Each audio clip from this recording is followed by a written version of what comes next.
자, 당신 자신을 위한 책에 관한 모든 이야기 책 유어셀프고요. 안녕하세요. 저는 장첸입니다. 안녕하세요. 공선생입니다. 네, 공 선생님. 네. 얼마 전에 신기한 통계 하나가 나왔습니다.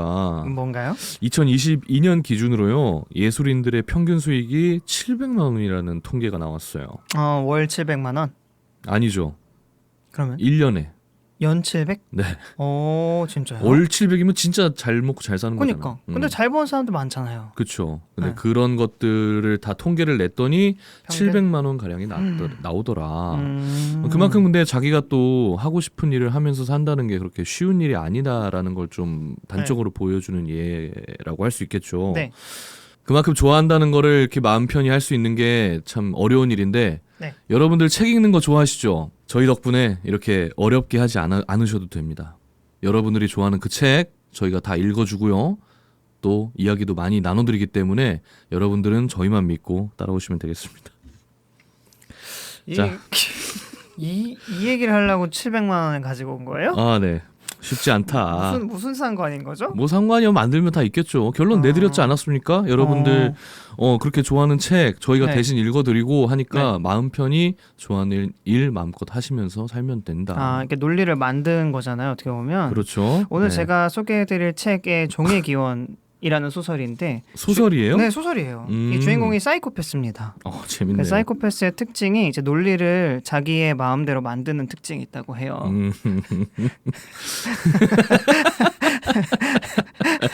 도덕이라고 했을 때 사실 도덕이라는 건 우리한테 있어서 논리적이진 않잖아요, 사실상. 그렇죠. 네, 근데 이제 사이코패스들한테는 그 논리라는 게 좀 중요하다고 해서 저 소설 속의 주인공도 실제로는 변호사 시험을 준비하는 로스쿨 시험까지 합격한 그런 어허. 주인공입니다. 그런 주인공이 오늘 나오는 네. 종의 기원 한번 해볼까 하는데요. 다윈하고 상관없는 거죠? 네, 다인과는 상관없습니다. 이거 책 네. 제목 표절 아닙니까 그럼? 표절이라기보다 뭐라고 하죠? 오마주를 하나요? 아, 네, 뭐- 그래요? 그 종의 기원의 얘기에서 좀 영감을 받았어요. 네, 그래서 종의 기원이라고 했고요. 뭐 자세한 얘기는 뒤에서 말씀드리겠지만 네. 갑자기 통계 얘기부터 하니까 네. 좀 당황스러웠는데 저는 얘기 꼭 하고 싶었던 게 네. 저희가 지난번에 인간 실격을 이제 장채님께서 소개해 주셨잖아요. 그렇죠. 많은 분들께서 아주 사랑해 주셔서 너무너무 감사하다고 꼭 말씀드리고 싶었습니다. 댓글이 엄청 많이 달렸어요. 그러게요. 저희가 영상 초반부부터 댓글 달아달라고 그렇게 생떼를 썼잖아요. 1년 반 동안 했지. 그래서 아마 한 10분 정도 들으시고 댓글을 하나쯤은 써줘야겠다 하셨을 수도 있을 것 같아서 오늘도 10분 넘어가기 전에 댓글 꼭 좋아요와 함께 남겨주시면 너무너무 맞아요. 감사하겠습니다. 댓글 남겨주십시오. 네. 제가 지난번에 했던 비트코인도 참 재밌어요. 거기에도 댓글 많이 남겨주세요. 근데 제가 그 편을 다시 들어보고 나니까 네. 아무래도 너무 많은 걸 알려주고 싶었나 봐요. 그래서 저 스스로도 정리가 안 된 상태에서 많은 걸 알려주려고 하다 보니까 되게 뭔가 정리도 안 돼 있었고 좀 어지러운 편이 아니었나 싶습니다만 궁금하시면 한번 들어가서 봐주세요. 맞아요. 가서 직접 어지러움을 체험하고 오십시오. 네. 뭐 가끔 그런 편도 있는 거고 저희. 맞아요. 그죠? 맞아요. 그래서 오늘은 조금 가볍게 하려고 했는데 주제가 하필 악입니다. 네. 그래서 오늘 책을 좀 설명하기 전에 책의 주인공이 아까 사이코패스라고 했잖아요. 네. 그래서 그 사이코패스가 뭔지 그리고 우리가 생각하는 악은 무엇인지 한번 잠깐 좀 토파보고 가면 좋을 것 같아서 네네. 사이코패스가 뭔지 아시나요? 알죠. 뭐예요? 그 네. 사이코 새끼. 왜 욕해요? 뭔가 네. 뭐 하나가 이게 빠져가지고 타인의 맞아요. 공감 능력 뭐 이런 걸 전혀 할 수 없고 그런 거 아닙니까? 맞아요. 그래서 실제로도 사회적으로 큰 무리를 일으키는 범죄자들이 사이코패스였다 해갖고 예전에 한창 주목받았던 적이 있는데요. 네네. 그 사이코패스라고 하면은 사실 인간의 본성에서 어둠의 3대장 중에 하나라고 해요. 3대장. 네, 이건 인지심리학자인 김경일 교수님에 따르면 네. 첫 번째 대장은 사이코패스이고요. 두 번째는 마키아벨리즘. 오. 그다음 세 번째는 나르시시스트라고 네네네. 합니다. 이 세 가지가 어둠의 3대장이라고 하는데요. 그 중에 첫 번째인 사이코패스를 가지고 소설을 쓰게 된 게 지금 종의 기혼이라는 책입니다. 오, 이 교수님이 쓴 거 아니구나. 네, 그 정유정 작가님이 쓰신 책인데요. 네. 이 정유정 작가님은 이따가도 말씀드리겠지만 이 악에 대해 인간의 어두운 면에 대해서 굉장히 관심이 많으셨어요. 어떻게 보면 오. 테마라고 볼 수 있는데 네. 그래서 어두움 정유정 작가가 쓴 악의 3편 이렇게 3편이 있거든요. 3부작. 네, 3부작 있는데 뭐 연관이 지어진 건 아니고 네. 그 중에 마지막으로 쓴 이 종의 기원이 어떻게 보면 사이코패스를 가장 잘 담은 책이 아닌가 싶은 책입니다. 오, 재밌겠는데요? 재밌어요. 음. 저는 진짜 재밌게 봤거든요. 근데 호불호가 좀 많았어요. 뭐 잔혹하고 이런 내용 때문에 그럴까? 그렇기도 하고요. 네. 아무래도 사람의 악을 정말 묘사를 엄청 잘 하셨습니다. 아, 그러다 보니까 좀 불쾌하기도 해요. 읽다 읽기 힘들 보면 수도 있겠구나. 네. 어쨌거나 사이코패스라 함은 네. 아까 말씀해 주셨던 것처럼 공감 능력과 죄책감이 결여된 반사회적 인격 장애증을 앓고 있는 사람이에요. 이들은 그냥 봤을 때는요 평범해 보입니다. 그렇죠. 때로는 지능이 보통 사람들보다 높다고 해요.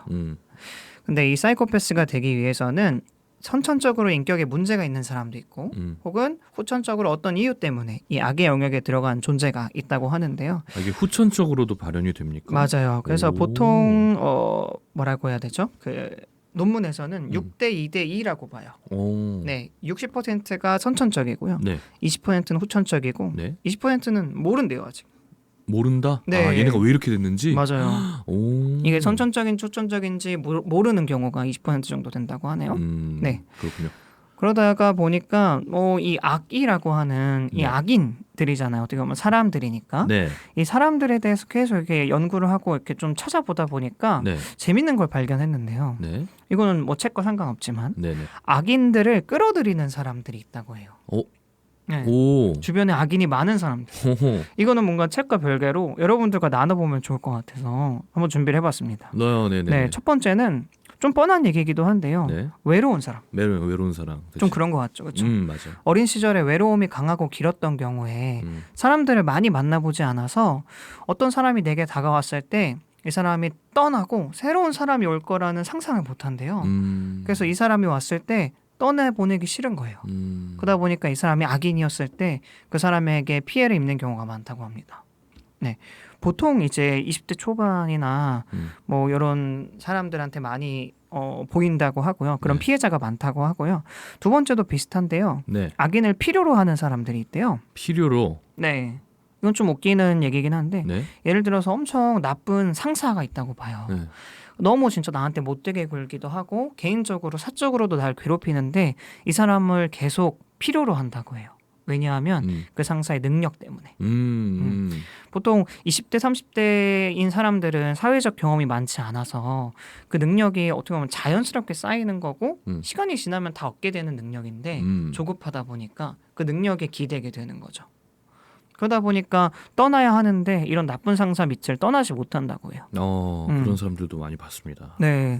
그리고 세 번째는 악인을 끌어들이는 사람 여태까지는 좀 젊은 분들에게 피해가 많이 일어났다고 하면 네. 세 번째는 나이가 많든 적든 일어나게 된다고 하는데요. 에코이스트. 에코이스트. 네. 에코이스트 들어보셨어요? 아니요, 처음이에요. 저도 처음 들어봐요. 오. 근데 접니다. 예? 저예요. 에코이스트. 성함이 그거였어요, 혹시? 공씨 아니셨습니까? 공에코이스트 씨는 아니고요. 아, 네네. 에코이스트가 뭐냐면 나르시시스트와 반대되는 성향이에요. 오. 네. 이타적이며 주목받는 것을 싫어하고 문제가 생기면 자신의 탓을 먼저 하는 사람.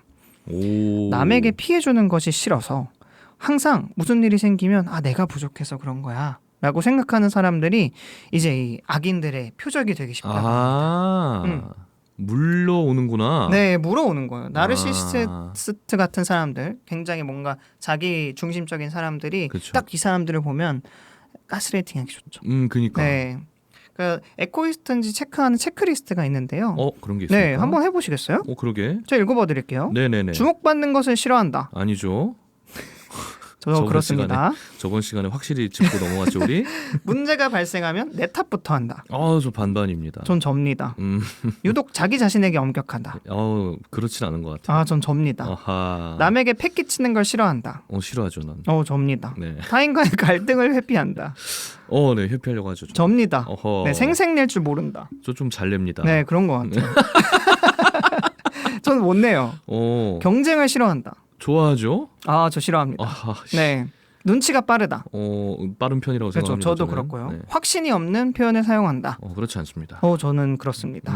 경계선이 분명하지 않다. 이거 애매하네요. 네. 반반. 네, 저도 이건 반반인데 저는 잠깐만. 모든 걸 선택했어요. 이것도 저기 당신 이야기 가져와 놓고 아니에요. 저번처럼 네. 여기다 에코이스트라고 타이틀만 붙여놓은 거 아니냐고요. 아니에요. 저 진짜 너무 처음 듣는 들어봐요. 얘기라서. 네, 진짜 처음 듣는 단어 표현인데 이런 게 있더라고 하더라고요. 네. 그래서 이 선하고 양심 있고 착하고 이 엄격한 기준에 의해서 열심히 사는 이 에코이스트들은 네. 나르시스트들에게 착취당할 위험이 높다고 합니다. 아유, 네, 저예요. 착취 많이 당하셨습니까? 아, 주변에 근데 네. 좀 떠오르는 몇몇 사람이 있어요. 뭐 급부상하는 초신성 같은? 아니요, 그 나르시시스트. 떠오른다고? 네, 나르시시스트인데 좀 심하지 않게 좀 자기중심적인 사람들 있잖아요. 네네. 저는 그 사람들한테 보통은 다 맞춰줬었어요. 네, 그러면서 항상 제가 얘기했던 게 얘는 내가 갖고 있지 않은 게 있어서 나한테 좀 피해를 주더라도 나한테는 결국 도움이 될 거야 하는 생각에 저는 그들이 막 약속도 막 자기 멋대로 잡고 막 자기 하고 싶은 것만 하고 그래도 다 맞췄습니다. 근데 그들이 악인까지는 아니었어서 좀 다행이긴 한데 그렇죠. 네, 저는 약간 몇몇 사람들이 떠오르네요. 보고 있나요? 안 보고 있겠지. 맞아요. 안 보고 있어요. 그 사람들은 자기 얘기만 중요하기 때문에 그치. 이런 거 보지 않습니다. 우리 얘기 안 듣고 싶을 거야. 아마. 맞아요. 게스트로 초대하면 되게 좋아할 것 같습니다. 자기 얘기만 하니까 또 그죠? 제가 그럼 없는 게 좋을 것 같아요. 저는 그 옆에서 계속 네 그렇군요만 하다가 끝날 거기 때문에 저도 그럴 것 같아요. 네. 아무튼 이렇게 오늘 악인에 대한 얘기를 왜 했는가 네. 하면은 이 작가분께서 이 소설을 쓴 이유와 맞닥뜨려져 있기 때문인데요.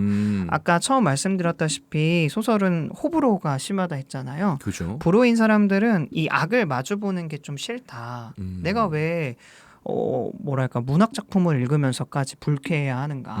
내가 내 취미 시간에 왜 이렇게 나쁜 것들을 봐야 하는가 하는 얘기들을 하시면서 네. 난 불호였다 하는 리뷰들을 많이 봤는데요. 네네.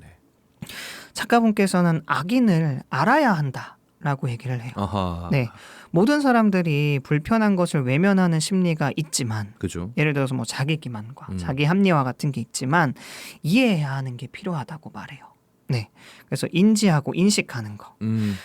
그냥 뭐 이해한다고 해서 다 수용하자는 게 아니라 그냥 그게 있다는 걸 바라보자는 거. 그렇죠. 네, 그래서 그렇죠. 불편한 것도 보는 것이 연습이 필요하다고 하면서 그런 것들을 보여주는 게 영화나 문학이지 않을까 하는 얘기들을 합니다.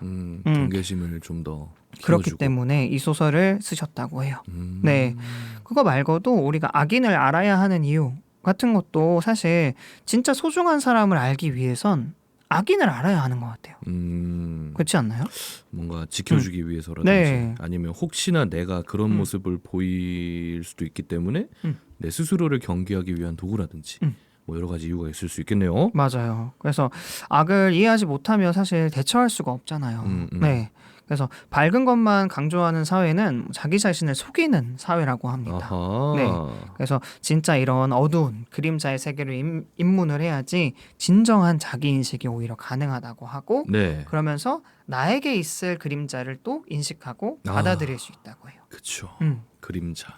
사실 우리 인간들은 되게 다양한 모습을 갖고 있잖아요. 그렇죠. 항상 선한 모습을 서로에게 보여드리고 있긴 하지만 우리도 사실 악한 모습을 많이 갖고 있잖아요. 엄청 많이 가지고 그러니까요. 있죠. 그거를 발현하느냐 혹은 발현하지 않느냐 그냥 그 차이인 것 같아요.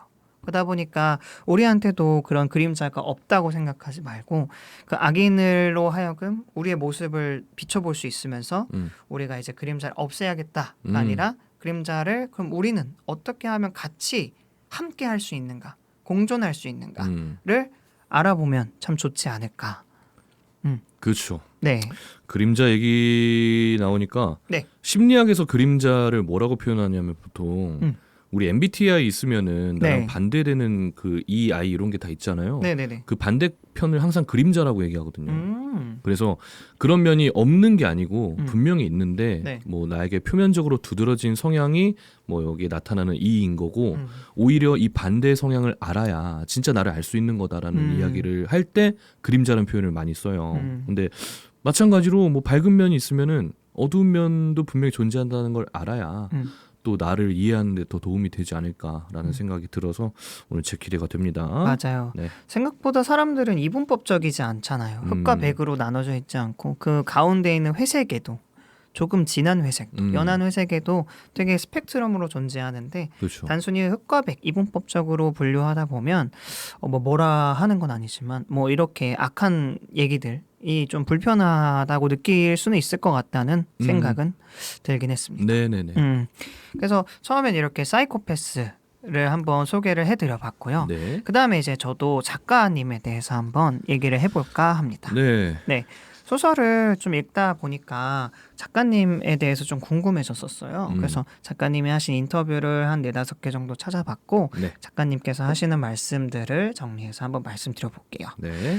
작가님은 아까 말씀드렸던 것처럼 테마가 명확합니다. 명확하다. 네. 인간의 본성의 어두움들을 많이 다루세요.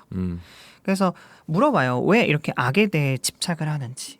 라고 했을 때 작가분께서는 이렇게 말씀하시는데요.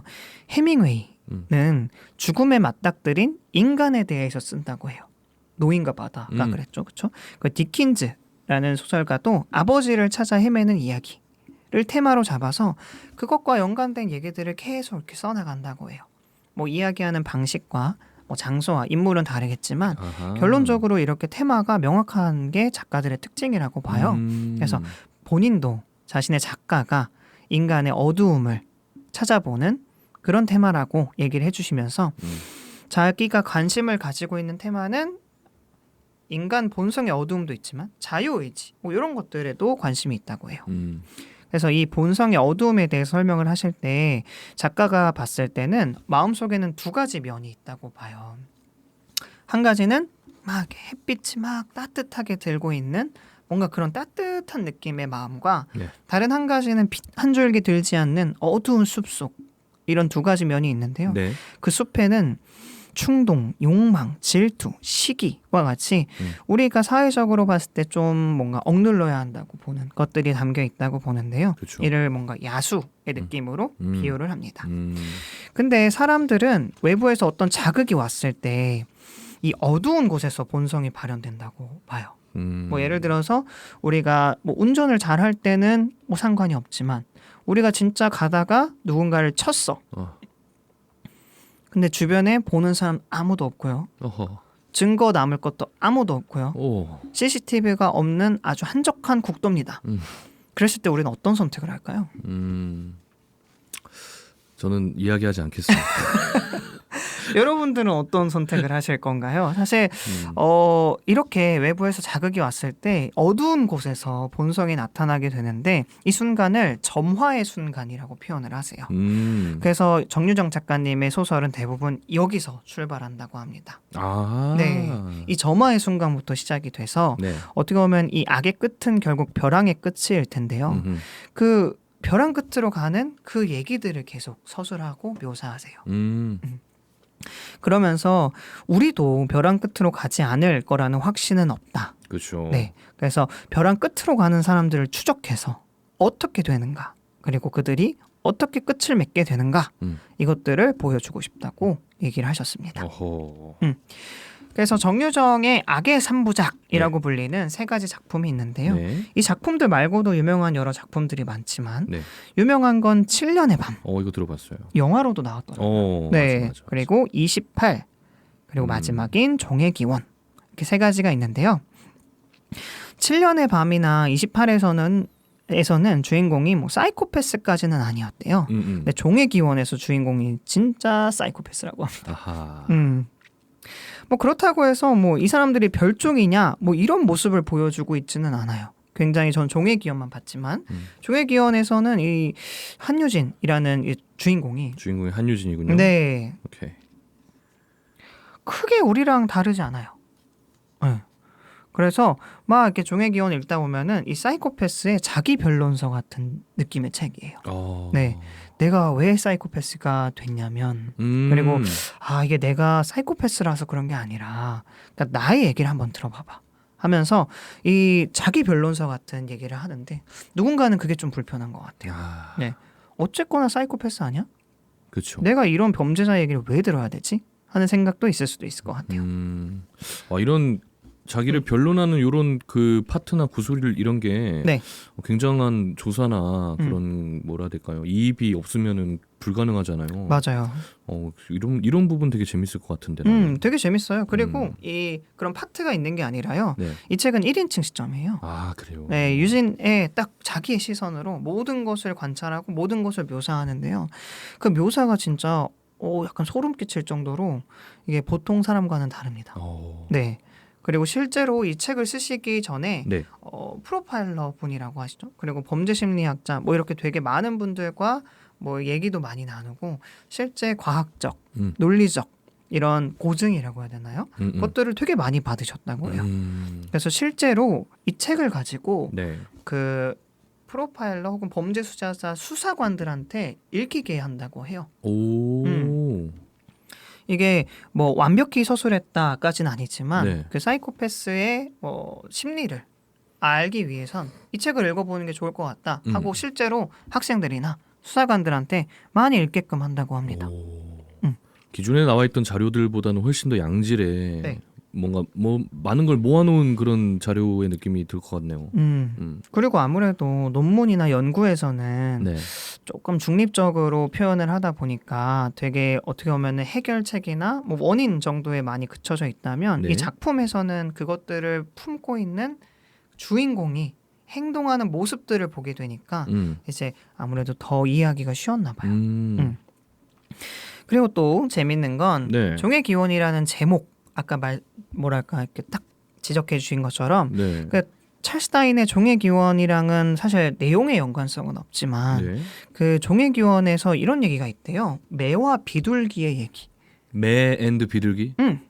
아셨어요? 전 아니요. 처음 알았는데요. 네. 그러니까 비둘기가 있고 매라는 어떻게 보면 악인이라고 묘사할 수 있는 그 악인들이 막 늘어나다 보면 비둘기를 막 잡아먹게 되고 그럼 악인들이 많아지게 되면 비둘기가 다시 또 이렇게 뭐 이렇게 하면서 결국에는 황금 비율이 맞춰진다. 그래서 자연은 이렇게 황금 비율로 맞춰져 있다. 이런 거를 설명하는 뭐 사례 같은 게 있겠죠. 네네. 그걸 이제 작가님은 사회에다가 빗대어 본 거예요. 오. 그 평범한 사람들인 비둘기와 악인, 매들이 어떻게 보면은 우리 사회에서도 일정한 비율과 균형을 유지하면서 지키고 있는 건 아닐까. 근데 만약 매의 숫자가 늘어난다면 네. 우리 비둘기들은 어떻게 될까? 이런 뭔가 진화론적인 관점에서 이런 악의 기원과 뭐 시점을 보신 것 같아요. 네. 그래서 종의 기원이라는 책 제목을 선택하려고 했는데 네. 사실은 방금 말씀드린 것처럼 악의 기원이라고 하려 했었대요. 아하. 네. 근데 악의 기원이라고 했는데 좀 문학적이진 않잖아요. 네. 그러다 보니까 종의 기원으로 해야겠다 하는 생각으로 제목을 바꾸셨다고 합니다. 악의 기원 하면은 다큐 느낌이 물씬 나네요. 네. 그리고 뭔가 되게 좀 보기가 좀 그럴 것 같아요. 좀 뭔가 어려울 것 같고 조금 거부감이 느껴질 것 같은데 종의 기원이라고 하니까 저도 뭐 그렇게 거부감은 느껴지지 않았던 것 같아요. 그 뭐 여담이지만 네. 이 소설을 쓰기 위해서 네. 3번이나 허물었다고 해요. 전체를 네, 전체를 쓰다가 쓰다가 요. 이 소설을 위해서 진짜 많은 공을 들이셨다는 게 여기서도 알 수 있습니다. 많이 팔리고 있습니까? 이거 엄청 베스트셀러였어요. 6, 그래요? 7년 전만 해도. 오. 요즘은 어떤지 모르겠는데 네네. 그래서 이 종의 기원이 나오고 나서 바로 판권도 팔렸대요. 그래서 그래요? 영화화가 됐나 안 됐나 했는데 아직까지도 얘기는 없다고 합니다. 그 정도로 인기 작가였었고요. 이 작가님의 특징이 있는데요. 네. 보통은 이제 초반에 뭐 사건들이 막 나오고 나서 네. 누가 범인이지? 막 독자들이 추리하게 하고 막 관심 있게 하고 이런 장르들이 있는가 하면 이 작가님의 특징은 초반에 범인을 딱 보여준다고요. 그리고 나서 서사를 전개한다고 합니다. 이 특징이 뭐 어떤 특징이냐면요. 네. 우리가 보통 범죄 소설을 누아르 작품이라고 하잖아요. 네. 그 중에 하위가 2가지가 있는데 네네네. 하나는 추리 소설, 하나는 스릴러 이렇게 2가지가 있다고 해요. 추리 소설이 아까 말씀드린 것처럼 독자가 자신의 지적 능력을 발휘해가지고 범인이 누구지? 이런 걸 찾는 거가 어떻게 보면 추리 소설이고요. 스릴러는 범인이 누구냐는 중요하지 않다고요. 그렇죠, 그렇죠. 네, 중요한 건 이 범인이 어떻게 살아남는가. 그래서 주인공의 생존 과정을 따라가는 그 정서적인 개입이 중요하다고 합니다. 음. 그래서 추리 소설은 반전이 중요하지만 네. 스릴러는 서스펜스가 중요하다. 그래서 이 스릴러의 특징을 갖고 있는 종의 기원이라는 소설입니다. 야, 스릴러 소설이었군요. 네. 표지는 안 그래 보이는데. 근데 뭔가 표지가 계단으로 물 밑으로 들어가는 수영장. 수영장의 느낌도 있고요. 그리고 실제로 작중 주인공이 네. 수영 대표 선수까지 나갔다가 못하게 됩니다. 사이코패스가요? 네. 아니 뭐 되게 뭘 많이 하네 이 친구. 맞아요. 오. 뭔가 느낌상 사이코패스라고 했을 때 네. 뭔가 환경이 안 좋고 뭔가 그럴 것 같잖아요. 아, 네. 근데 그렇지 않습니다. 굉장한 부자예요. 호호. 네. 그리고 잘하는 것도 많아서 네. 수영 대표 선수를 하려 하다가 사건이 있어서 탈락되고 그 다음은 이제 변호사 시험까지 준비해서 그러니까. 로스쿨 시험까지 합격하게 되는데 네네. 뭐 작가분은 또 그런 걸 말하고 싶었다고 해요. 실제로 가난한 사람들만 범죄자가 되는 건 아니다. 아, 그렇죠, 그렇죠. 네, 그런 것도 보여주기 위해서 네. 뭐 주인공을 이런 설정으로 만들지 않았나 하는 생각이 있습니다. 네. 그래서 제가 지금까지는 소설을 읽기 전에 네. 아셨으면 좋을 것 같은 얘기들을 준비를 해봤고요. 자, 이제 뭐 내용 들어갑니까? 들어갑니다. 아, 네. 네, 빨리 누구 죽나 봐야겠다. 네, 들어가기 전에 일단 책은 선물 받았어요. 오. 새 거네. 새 겁니다. 선물 받았어요. 저는 예전에 이 책이 유명하다는 걸 알고 있어서 네. 이거 괜찮겠다 하고 선물 받았는데 네. 이런 내용일 줄 몰랐어요. 아, 그래요? 네. 뭔지 모르는 채로 읽었구나. 맞아요. 그 선물해주는 친구도 이게 무슨 책인지 모르고 선물해준 거예요. 심지어? 네. 그럼 더 재밌었겠네. 네. 예, 뭐 책 읽으시면 아주 느낌이 뭐냐면 괴로워요. 괴로워? 예, 저 약간 집중하다 보면 예전에 잠깐 말씀드렸지만 책 네. 읽을 때 우리 이미지 상상하면서 읽는다 했잖아요. 그 이미지 속에 피가 한 80%입니다. 와, 씨. 그러니까 시뻘겋네, 그냥. 피 맛이 나요. 책을 읽으면. 오. 네, 너무 괴로워요. 그래서. 근데 이게 이상하게 자꾸만 뒷얘기가 궁금해져요. 네, 그래서 진짜 긴장감이 넘쳐요. 그 서스펜스를 네. 굉장히 잘 유지한 책인 것 같아요. 그리고 두 번째로 제가 느낀 건 묘사가 기가 막힙니다. 사실 이게 무슨 뜻이지 하는 단어까지는 아니더라도 실생활에서 쓰이지는 않는 단어들인데 너무 적재적소에 잘 쓰셔서 묘사가 너무너무 잘 돼요. 네, 그래서 그 묘사와 이 전개가 이 책의 엄청나게 큰 장점이지 않을까. 뭐 사실 멍청한 작가는 없겠습니다만은 그죠. 유독 똑똑한 작가인 것 같아요. 이분은 그럼. 그게 사실 이게 묘사가 좀 단순해서 더 와닿는 작가분도 있고, 그죠. 묘사가 엄청 장황하지만 뭐 글 얘기를 이끌어 나가는 능력이 좋아서 좋은 그런 작가분도 있는데 네. 이분은 묘사와 전개가 아주 뛰어나서 저는 굉장히 좋게 읽었습니다. 사실 이제 내용을 시작하려고 하는데요. 네. 책은 이렇게 시작합니다. 주인공인 유진이 어느 날 전화 벨소리에 눈을 떠서 일어나요. 일단 여자입니까? 얘? 아니요, 남자예요. 아, 남자예요? 네, 남자예요. 남자예요. 뭐지 하고 딱 눈을 떴는데 피 냄새에 눈을 뜨게 돼요. 오호. 정신이 차려지게 돼요. 오. 뭐지? 피 냄새가 너무 많이 나는데 하고 전화를 받았는데 유진과 같이 사는 혜진의 전화입니다. 혜진이 야, 왜 전화 안 받아? 근데 어머니한테도 전화했는데 어머니가 전화를 안 받던데? 무슨 일 있는 거 아니야? 했는데 유진은 아무렇지 않게 별일 없겠지. 왜 이렇게 아침부터 깨우고 난리야 하고 그냥 끊었어요. 근데 이제 피 냄새가 자꾸 나니까 방 불을 한번 딱 켜봤습니다. 네. 근데 자신의 몸도 옷도 바닥도 침대도 전부 다 피로 칠갑이 돼 있던 거예요. 근데 이 유진이라는 주인공은 가끔씩 발작을 일으키는 친구였어요. 그 원인은 뭐 처음에는 잘 모르겠다 했는데 뒤에서 밝혀지겠지만 네. 이 발작 때문에 그런 건 아닐까?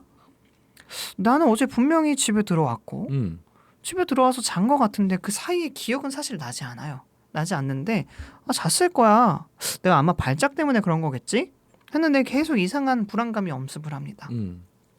그래서 이 친구의 방은 2층이었고요. 네. 2층에서 이제 1층으로 나가려고 문을 열었는데 그 계단 층간에도 뭔가 격렬하게 뭔가 몸싸움을 한 것 같이 피가 더 많이 얼룩져 있었어요. 좀 불안하잖아요. 네. 근데 우리는 불안하다고 느끼는데 이 유진은 처음부터 범상치가 않아요. 이런 감정에 대한 묘사가 아무것도 없습니다. 아. 네. 아 1인칭인데 불안하다. 대체 어떻게 된 걸까 이런 네. 게 없고. 오히려 객관적인 그 제3자의 시점처럼 혹은 수사관의 느낌처럼 이게 무슨 일일까? 누가 이런 걸까? 왜 이런 일이 일어났을까? 여기에 이런 게 떨어져 있는 걸로 봐선 누가 그런 건 아닐까? 이런 생각들을 아주 진짜 너무 차갑게 말을 해요. 자기한테 일어나고 자기 집안인데 그러게. 뭐 어쨌거나 네. 그렇게 해서 내려가는데 이 내려가는 표현에서도 굉장히 뭔가 즐거운 듯한 뭔가 기쁜 듯한 표현을 막 해요. 기대가 되는. 네, 뭔가 재밌겠다. 이런 게 뭔가 어항 속에서 뭐 헤엄치는 금붕어의 느낌일까? 뭐 이런 느낌을 표현하면서 네. 내려가게 됩니다. 오호. 내려가는데 좀 이상한 게 느껴져요. 음. 왜냐하면 발이 가지런히 놓여 있었거든요. 발? 네, 계단을 내려가다 보면 꺾여 있는 부분이 있잖아요. 봤는데 발이 이렇게 가지런히 쭉 보이는 거예요. 발자국이? 아니요, 발이. 사람 발이? 사람 발이. 그것도 보고도 당황하지 않습니다. 그러니까 보러 가요. 이렇게 보러 갔는데 머리카락이 얼굴에 이렇게 덮여 있었고 누군가가 피를 흘린 채 누워 있는 거였어요. 피가 아주 흥건해서 바닥이 다 고여 있을 정도로. 근데 그게 누구지? 하면서 머리카락을 들춰봤는데 어머니였습니다. 전화를 못 받을 수밖에 없었네요. 네. 그래서 어머니가 죽어 있는 사실을 보고 옆에서 잠깐 이렇게 앉아서 생각을 했어요. 보통 사람은 어떻게 해야 되지? 혹은 너무 당황스럽고 우리 엄마가 왜 죽었지? 이런 생각을 하는데 유재는 어떻게 하지를 먼저 생각합니다. 이 상황에서 경찰을 불러봤자 어차피 이곳에 나만 있고 그리고 또 변명이나 뭔가 상황을 설명해야 되는 게 귀찮은 거예요. 자기가 어떻게 된 일일까 한번 파악하려고 돌아다녀 봅니다. 어허. 근데 그 안에 있는 모든 증거물들이 자신을 가리켜요. 아하. 근데 기억은 나지 않아요. 몽유병인가? 기억은 나지 않는데 네. 뭔가 환청 같은 것과 뭔가 장면들 이 아른아른거리게 뭔가 느껴지는 것 같아요. 근데 정확히 기억은 안 나서 유진이 돌아다니다가 면도칼을 발견합니다. 그 면도칼은 아버지의 유품이었는데요. 그 면도칼과 어머니가 그 죽게 된 원인과 비슷한 그 자상이라고 하죠. 자상과 좀 비슷하다는 생각을 하고 유진은 그 면도칼을 어머니 상처로 갖다 대요. 대봐요. 네. 근데 사실 이거는 쉽지 않잖아요. 그러니까. 2번 죽이는 일이랑 마찬가지인데 그러니까. 내 엄마인데 근데 아무렇지도 않게 그냥 하고 익숙한 듯이 오른쪽에서 왼쪽으로 움직여요. 그랬더니 이제 기억이 납니다. 어머니와 어제 다퉜던 그 상황들을. 어휴. 네. 충격적으로 시작하네 진짜 이거. 이게 와. 소설의 첫 시작입니다. 이야 이거 이 앞부분 읽고 어떻게 뒤를 안 읽어요 여러분? 네? 그리고 여기까지 듣고 어떻게 다음 편을 안 기다리겠습니까? 여러분? 맞아요. 너무 궁금하지 않아요? 궁금하죠. 와, 씨, 미치겠다 이거. 빨리 그, 얘기해줘요. 네. 그렇게 해서 기억이 나요. 네. 그랬더니 이제 또 드문드문 생각나요. 어. 이게 확 다 떠오르는 게 아니라 어머니와 몸싸움을 했고 음. 어머니가 뒤에서 너를 이렇게 살려뒀으면 안 됐다. 너를 탓하는 말을 하고 그러면서 어머니가 면도칼을 들고 자기한테 접근을 했고 오. 이 유진은 오히려 그걸 막고 어머니의 목을 그어버린 거죠. 오. 이 장면만 생각이 나요. 그거 말고는 그 사이에 또 시간이 있는데요. 그 시간 예를 들어서 어머니의 핸드폰을 확인했는데 유진이 들어왔던 시간은 대략 뭐 11시, 12시라고 하면 1시 반까지 뭐 이모 혹은 아까 같이 산다는 혜진과 통화했던 기록이 있어요. 그러면 그때까지는 살아 있었다는 말인데 오. 그럼 그 12시와 1시 반 사이에는 또 무슨 일이 있었던 걸까? 그리고 엄마는 왜 나한테 너는 살아서는 안 되는 인물이야 라는 표현을 했을까? 그게 너무 궁금한 거죠. 근데 이제 혜진한테 또 전화가 옵니다. 이제 혜진이 곧 집에 들어올 것 같아요. 네, 왜냐하면 혜진과 유진은 같이 살고 있었거든요. 그럼 이제 혜진이 보기 전까지 어떻게 해야 되겠어요? 빨리 집을 치워야겠잖아요. 그래서 이제 아무렇지 않은 것처럼 집을 치웁니다. 시체를 위층에 있는 베란다로 옮겨버리고요. 그리고 빨래들도 다 세탁기에 넣어버리고 락스로 핏물을 다 닦아버리고 그렇게 해서 막 허겁지겁 집을 거의 한 90% 정도 치웠을 때 혜진이 들어옵니다. 띠린, 너 왜 전화를 안 받아? 여기까지가 오늘 1부의 제 줄거리입니다. 뭐야 이게? 아유 뭐 어떻게 이렇게 끊어요? 이러고 나서 2부에서 더 자세한 줄거리를 소개해드리고 저희끼리 한번 또 얘기를 나눠보도록 하죠. 아니 잠깐. 네. 와 여러분 이거 말이 됩니까? 말이 안 되지 않죠. 네, 네. 말이 되죠? 그렇죠. 저희는 언제나 책 한 권 가지고 2부씩 이렇게 여러분들께 컨텐츠 드리고 있기 때문에 네, 네, 조금만 기다려주세요. 추석 보내시면서 네. 이 피치